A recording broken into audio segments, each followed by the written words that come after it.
Hi friends, welcome to Swaroopa's kitchen and vlogs. నేను మీ రూపని. ఈరోజు ఎంతో టేస్టీగా మంచి గుమ్మడికాయ హల్వా చేయబోతున్నాను.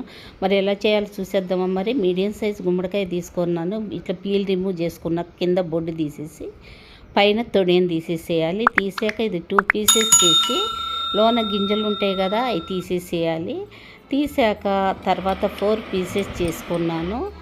చేసుకొని ఒక్కొక్క పీస్తో ఇట్లా తురుముకున్నాను. మొత్తం ఇట్లా తురుముకున్నాక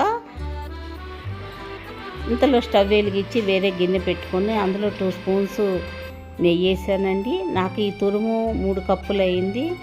3 కప్పులు వేసి ఇట్లాగా బాయిల్ చేసుకున్నాక ఇది మగ్గిందండి. ఇట్లా మగ్గాక మనం మగ్గక ముందే బెల్లం వేయకూడదు.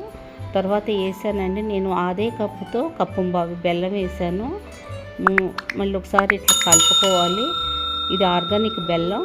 ఇది మొత్తం కలుపుకున్నాక ఇందులో 1 స్పూన్ ఏమో నెయ్యి వేసి మళ్ళీ ఒకసారి కలుపుకోవాలి.